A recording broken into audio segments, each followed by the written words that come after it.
अगर आप भी लेना चाहते हैं देश दुनिया की तमाम जानकारी तो आज ही सब्सक्राइब करें हमारे चैनल को। साथ ही नीचे दिए बेल आइकन को जरूर दबाएं ताकि हर अपडेट आप तक पहुंच सके।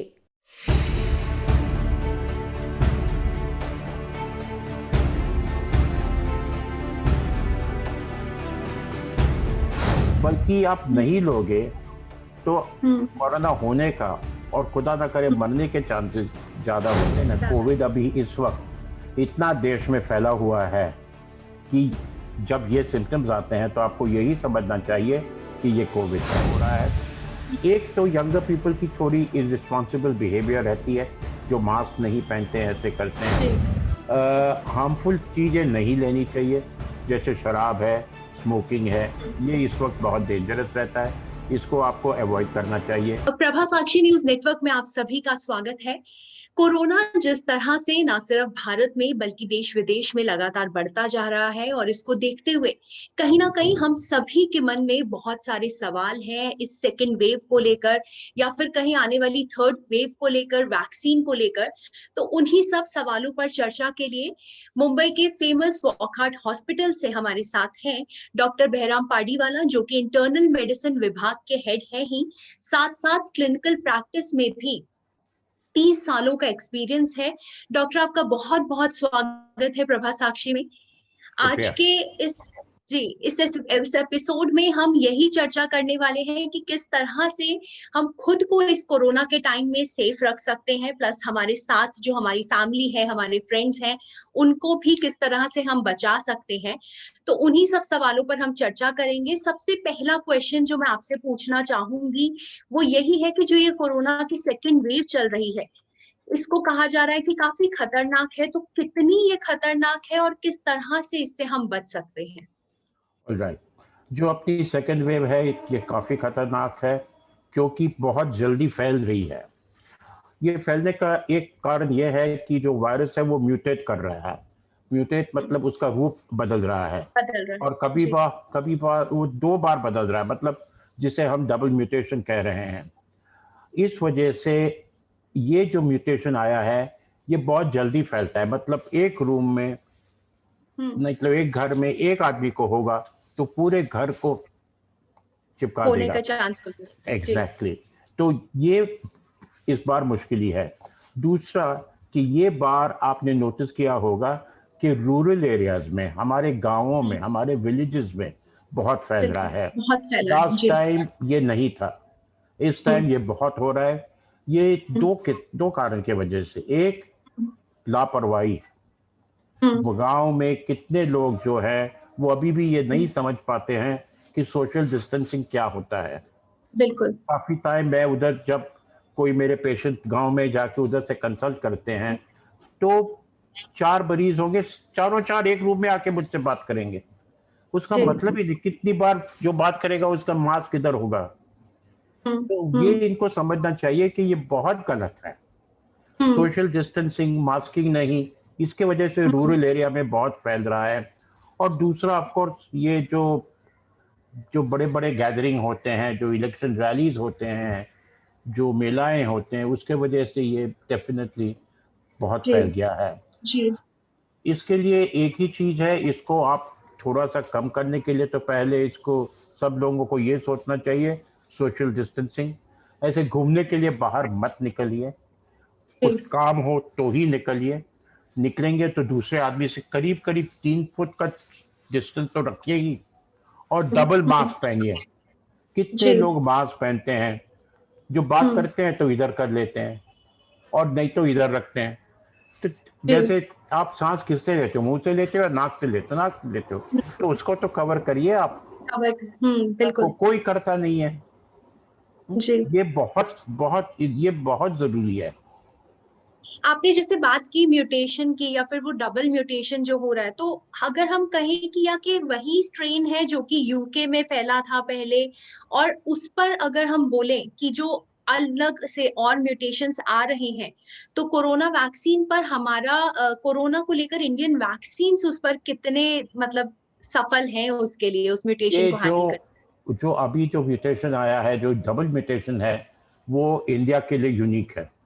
वो इंडिया में ही हुआ है, और ये हम लोग एक्सपोर्ट कर रहे हैं दूसरी जगह को, उसके लिए इंडिया से किसको भी अलाउड नहीं है अभी बाहर जाने के लिए। दूसरा ये है कि फॉर्चुनेटली जो अब तक जो म्यूटेशन हमें दिखाई गए हैं, अभी भी वैक्सीन उसके ऊपर काम करती है। देखिए वैक्सीन का काम क्या है, आपको प्रोटेक्शन देना। वैक्सीन लिया उसका मतलब ये नहीं कि आपको कोरोना नहीं होगा। यदि आपको कोरोना होगा तो बहुत कम असर का होगा, उसका मतलब यही हुआ। और ये हम देख रहे हैं, सिंगल वैक्सीन वाले आदमियों को भी खोजा, थोड़ा सा खांसी सर्दी 5 दिन में ठीक हो जाता है। डबल वैक्सीन वालों को होते बुजुर्ग लोग, सिम्टम्स माइल्ड होते हैं। ये 65-70 इयर्स के, उनको जो डबल वैक्सीन दिया गया है उनको बहुत माइल्ड सिम्टम्स होते हैं, आप समझे ना। तो अभी तक ये लगता है कि कंट्रोल में है, बट आगे जाके डेफिनेटली ऐसे म्यूटेशन आएंगे जो ये वैक्सीन को काम नहीं करेगा। That is natural. देखिए इन्फ्लुएंजा वैक्सीन जो है, हर साल इन्फ्लुएंजा वैक्सीन नहीं आती है और गवर्नमेंट आपको बोलते हैं कि नया इन्फ्लुएंजा वैक्सीन लो। क्यों? क्योंकि एक साल में इन्फ्लुएंजा वायरस म्यूटेट कर लेता बदल है। जाता है। सिमिलरली आपको एक टाइम ऐसे आएगा कोरोना का कि आपको हर साल लेना पड़ेगा और अलग अलग वैक्सीन आएगी जो आपको सजेस्ट करेंगे अब ये वैक्सीन लो, ऐसे होगा। जी। तो अभी भी ना कहीं अगर देखा जाए लोगों के मन में वैक्सीन को लेकर डर है कि नहीं लगवाना नहीं चाहिए, कुछ नहीं हो रहा, तो उस डर को आप कैसे कहेंगे कि लोगों को समझाएंगे कैसे कि नहीं वो डर खत्म कीजिए और वैक्सीन लगवाना बहुत जरूरी है आज के टाइम में? पहले तो मैं उनको कहना चाहूंगा कि जो भी ऐसे बोलते हैं कि वैक्सीन से तकलीफ होती है, मूर्ख है और ऐसी बात फैलानी नहीं चाहिए। मैंने आई थिंक पहले 1000 डॉक्टर में होगा बॉम्बे में जिसने वैक्सीन ले ली थी, पहली वैक्सीन ली थी। मेरा दूसरा वैक्सीन हो गया, उसका 2 महीने हो गए। आप समझे, मेरा तो अभी बूस्टर का टाइम आ रहा है, तीसरा शॉट लेने का टाइम आ रहा है। बट ये एकदम गलत है जो आप बोलते हो वैक्सीन लेने से तकलीफ होती है, नहीं। हाँ देखिए वैक्सीन वैक्सीन होती है।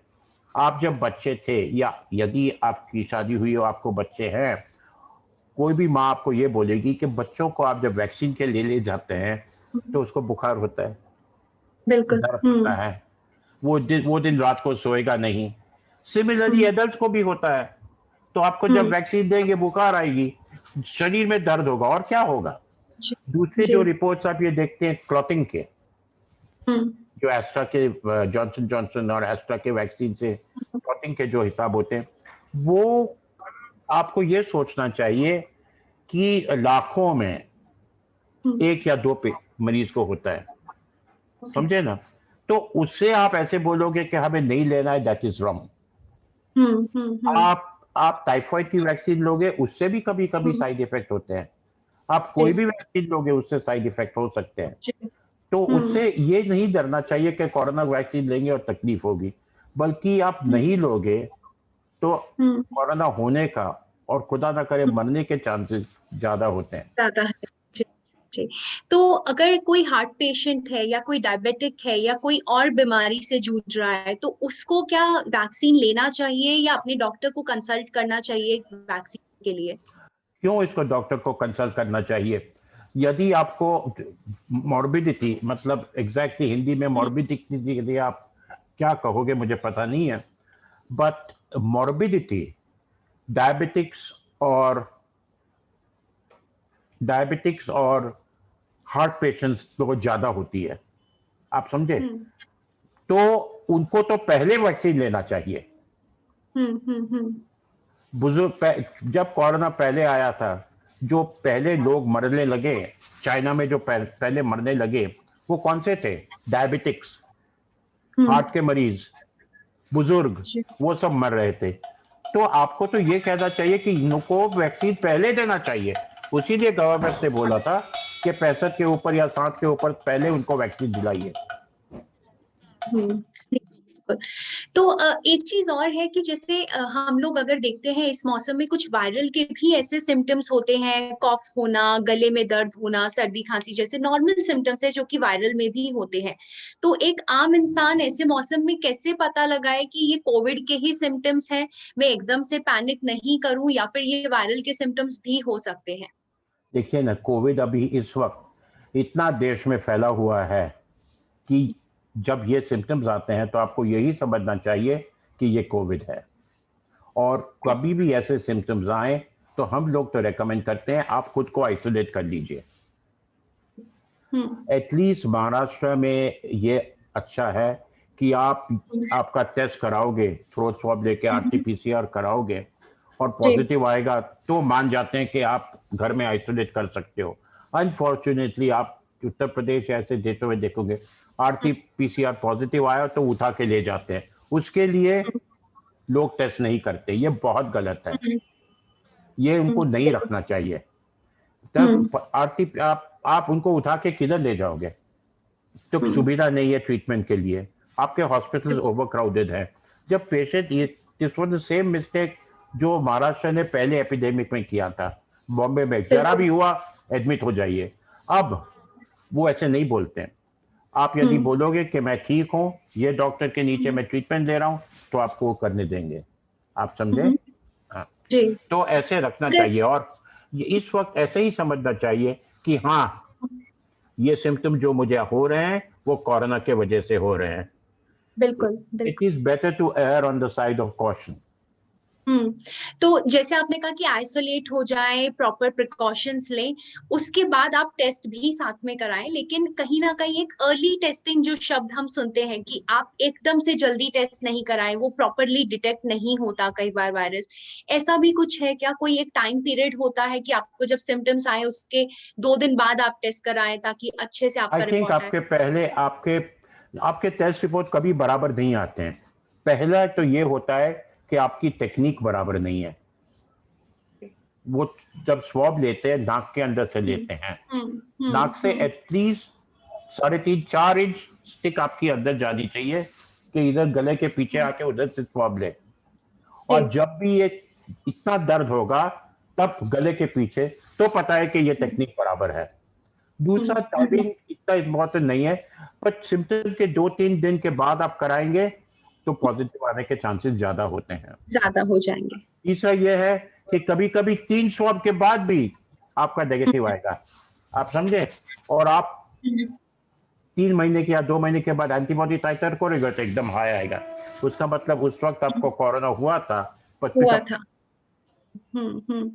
और जैसे अभी हम बात कर रहे हैं जो ये सेकेंड वेव है, इसमें कह रहे हैं कि यंगस्टर्स ज्यादा उसकी चपेट में आ रहे हैं, या फिर आने वाली जो थर्ड वेव है कहीं ना कहीं वो बच्चों को ज्यादा प्रभावित करेगी। तो उस पर आप क्या कहेंगे कि कितना सही है ये, या फिर शंकाएं ही है, ऐसा बोला जा रहा है, रूमर्स है सिर्फ? ये सिर्फ रूमर्स है, ये शक है कि यंगर पीपल को ज्यादा हो रहा है।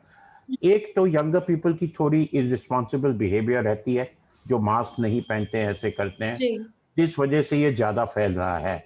और यंगर पीपल जो हैं वो मतलब सोशल और रहते हैं, मिलाव उनकी एक वेग से ज्यादा होती है, और ये इस टाइम ये वायरस इतना फैलता है उस वजह से इनको ज्यादा हो रहा है।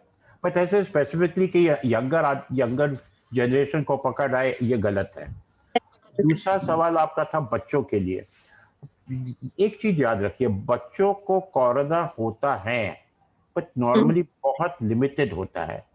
बच्चों को जो कोविड की बीमारी जो होती है वो एक इन्फ्लेमेटरी सिंड्रोम आता है, acute inflammatory syndrome of children, okay. जिससे वो एक ऑटो इम्यून डिजीज होता है। मतलब उससे क्या, अपना खुद शरीर को ये पता नहीं चलता है कि ये हमारा शरीर है, जिस वजह से इन्फेक्शन एकदम ऑटो इम्यून हो जाता है। और ये किधर भी इफेक्ट कर सकता है, ब्रेन में, हार्ट के ऊपर, लंग्स के ऊपर, किधर भी इफेक्ट करता है। तो ये बच्चों में एक अलग सिंड्रोम आता है। और थर्ड वेव, आप अभी तो आप बीचों बीच सेकेंड वेव में हो, थर्ड वेव की किधर आप बात कर रहे हो? यदि आप थर्ड वेव से बच जाओगे, यदि अभी आप प्रिकॉशन शुरू करोगे, तो यदि आपका वैक्सीनेशन 40-50% का हो जाएगा, तो जैसा पहला जब हम लोगों ने पहली बार कोरोना हुआ था, शुरू हुआ था, तो इम्यूनिटी बिल्ड करें, अपने आप को स्ट्रांग बनाएं, इन सब पे बहुत जोर दिया था। तो अभी भी वो बातें सच है? कहीं ना कहीं हमें इम्यूनिटी स्ट्रांग रखते हुए साथ प्रिकॉशन लेने जरूरी है, या कुछ और भी फॉलो करना होंगे गाइडलाइंस? आई देखिए, इम्यूनिटी बढ़ाना, आप इम्यूनिटी कैसे बढ़ा सकते हैं? इम्यूनिटी एक अंदर रहती है, इट इज इनबिल्ट, और आप उसको संभाल के रखना चाहिए। जैसे आपको खाना पौष्टिक खाना खाना चाहिए, हार्मफुल चीजें नहीं लेनी चाहिए, जैसे शराब है, स्मोकिंग है, ये इस वक्त बहुत डेंजरस रहता है, इसको आपको अवॉइड करना चाहिए। एस्पेशली आई थिंक जो फास्टिंग होते हैं वो भी थोड़ा अवॉइड करना चाहिए इस वक्त। फ्रेश वेजिटेबल्स, फ्रेश फ्रूट्स, सब्जी ज़्यादा लेनी चाहिए।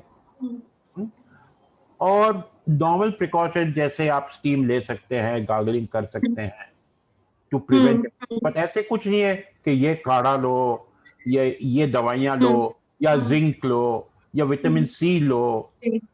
या ऐसे कुछ नहीं है। हम मेरे हॉस्पिटल में हमने एक स्टडी किया था, हाई डोज जिंक पेशेंट्स को हम दे रहे थे। तो एक आर्म हम्म। में हाई डोज जिंक, दूसरे आर्म में नॉर्मल डोज जिंक, और बिलीव मी हमें कुछ फर्क नहीं पड़ा हाई डोज जिंक हम्म। वालों में और नॉर्मल डोज जिंक वालों में। तो ये एक एक गलत फहमी है कि जिंक आपको ज्यादा लेनी चाहिए। यस, हम्म। विटामिन सी तो पहले से ही हम दे रहे हैं, खांसी सर्दी होता है। बिल्कुल। Professor Linus Pauling, Nobel laureate ने उस हम्म। वक्त I think about 25 years ago बोला था कि विटामिन हम्म। सी आप ज्यादा लोगे तो खांसी सर्दी नहीं होगी। तो वो ही चल रहा है। विटामिन सी इज हार्मलेस, तो लेने में क्या इतराज है, ले दो। बिल्कुल। बिल्कुल। हम्म। और ऑक्सीजन को लेकर कहीं ना कहीं हम जो देख रहे हैं, एक मारामारी बाजार में लगी है। जिनको नहीं भी जरूरत है ऑक्सीजन की, वो भी घर में लेकर ऑक्सीजन सिलेंडर्स एक इमरजेंसी सिचुएशन के लिए स्टोर कर रहे हैं। तो आप उन्हें कैसे समझाएंगे कि हर किसी को जरूरत नहीं है? एटलीस्ट आप अननेसेसरी होर्डिंग ना करें, ताकि जिनको जरूरत है उनको सही समय पर वो ऑक्सीजन मिल सके। ये तो एक बहुत मुश्किल की बात है। हम भारतवासी हैं, थोड़े होर्डिंग में तो उस्ताद हैं। It is in our hmm. Nature horde करने के लिए। It comes because of generations. आप अभी भी हम्म। गांव में देखेंगे ना, तो जो फसल हम्म। आती है वो भर देते हैं कि नहीं घर में। It is a form G of hoard. बिल्कुल। तो सिमिलरली दिस डेवलप्स। हाउएवर, ये बराबर है कि सबको ऑक्सीजन की जरूरत नहीं पड़ेगी।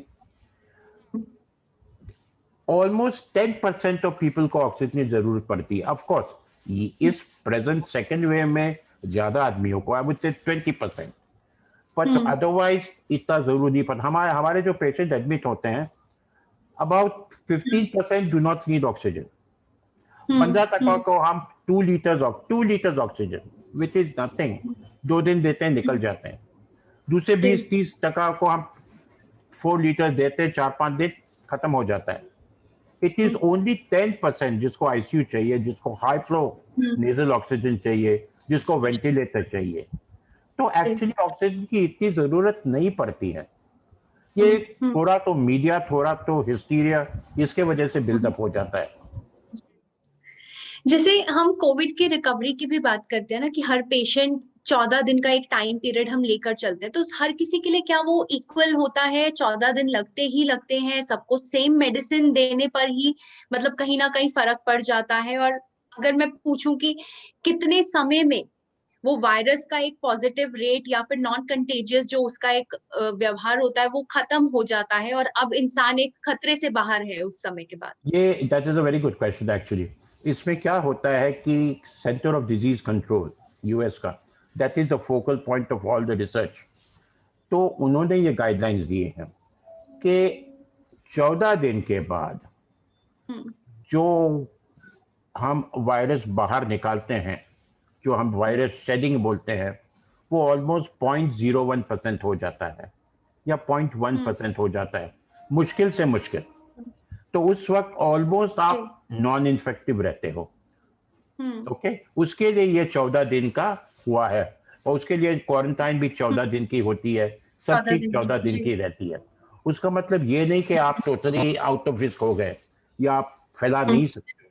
तो आप जब बाहर जाते हो तो आपको ये मैंडेटरी है कि आपको मास्क रखना चाहिए। इसका मतलब ये बिल्कुल नहीं कि आप एकदम फ्री हो गए हो। आपको खुद को बचना चाहिए और दूसरों को बचाना चाहिए। तो ये 14 दिन इस वजह से आया है कि वायरस शेडिंग 14 दिन के बाद ऑलमोस्ट ऑलमोस्ट जीरो हो जाता है। जी जी। एक सवाल मैं आपसे पूछना चाहूंगी जो मुझे लगता है कि कहीं ना कहीं ऐसे छोटे शहरों में भी लोग हैं जहां पर इतनी फैसिलिटीज नहीं है, तो अगर हम उनको देखते हुए एक क्वेश्चन पूछना चाहें कि क्या, अगर आपको लग रहा है कि फैसिलिटीज ना होते हुए भी किस तरीके से वो घर पे सब कुछ मैनेज कर सकते हैं बिना पैनिक हुए, या फिर एक एक्सटेंट के बाद हाँ अब मुझे लगता है कि इस अब जरूरत है मुझे हॉस्पिटल जाने की, तो वो कौन सी स्टेज होगी, आप उनके लिए क्या कहना चाहेंगे? ऑलराइट, पहले तो मैं ये कहना चाहूंगा दवाइयों के दवाइयों की, ये जो लोग बोलते हैं कि आप डॉक्सीसाइक्लिन लो, आइवरमेक्टिन लो, ये सब, ऑल्दो मैं समझता हूँ कि आईसीएमआर ने आइवरमेक्टिन के लिए बोला है, बट आप फॉरेन लिटरेचर पढ़ोगे, आप सीडीसी के गाइडलाइंस देखोगे, वो रेकमेंड नहीं करते हैं आइवरमेक्टिन को। परहैप्स जी एक ही दवा जो है ओरली जो आप ले सकते हो वो है फेविपिराविर, राइट। ये भी एकदम शॉर्ट सप्लाई में है। तो जब मैं कंसल्ट करता हूँ जैसे कानपुर में या आगरा में या भोपाल में या छोटे जैसे डिब्रूगढ़ में या किधर, तो मैं यही सजेस्ट करता हूँ आप ये शुरू कर दीजिए। ऑलराइट। दूसरा क्या होता है कि स्टीरॉइड्स पहले आप अवॉइड करिए। सब लोग बोलते हैं स्टीरॉइड ले लो, स्टीरॉइड्स अर्ली स्टेजेस में नहीं देने चाहिए, क्योंकि अर्ली स्टेजेस में आप स्टीरॉइड लोगे तो चांसेस है वायरस मल्टीप्लिकेशन, वायरस का बढ़ाव ज्यादा हो जाएगा। स्टीरॉइड जब ज्यादा दिया हो जाता है, स्टीरॉइड जब दिए जाते हैं जब वायरस शरीर में पहुंच जाता है और इंफ्लेमेटरी रिस्पॉन्स जब देता है, जो हम साइटोकाइन स्टॉर्म जो बोलते हैं, उस वक्त आपको स्टीरॉइड देने चाहिए। Otherwise you should not give steroids. और आप एक चीज कर सकते हो, आप आजकल रेकमेंड करते हैं कि नेबुलाइजर, मतलब वो मशीन जो भाप देता है, अदरवाइज बिल्कुल इवन जी इनहेलर, सिंपल इनहेलर, आप बेक्लामिथाजोन इनहेलर एक पफ सुबह एक पफ शाम ले लो। वो थोड़ा सा कितना कम स्टीरॉइड देता है कि वायरस डुप्लीकेशन में कम काफी नहीं करेगा, पर थोड़ा सा उसको सप्रेस कर देगा। अदरवाइज दवा करेक्ट कुछ ही लेनी चाहिए। बुखार आएगा, शरीर में दर्द होगा, तो सिंपल पैरासिटामोल आप ले लीजिए, पानी ज्यादा पी ले, जूसेस ज्यादा पिए, अपना खाना वाना सब बराबर करिए, और अबव ऑल आइसोलेट हो जाइए, दूसरों से दूर हो जाइए। जी जी जी। मेरे को लगता है कि आज आपने जितने भी सवालों का जवाब दिया, लोगों के मन में वैक्सीन को लेकर जो डर था या एक नॉर्मल कोरोना को लेकर जो एक क्वेश्चंस इतने सारे पैदा हुए थे, वो कहीं ना कहीं सारे क्वेश्चंस का आपने आंसर दे दिया है। तो आपका शुक्रिया, बहुत बहुत धन्यवाद है आज के इस एपिसोड में हमारे साथ जुड़ने के लिए। Thank thank you you. So much sir.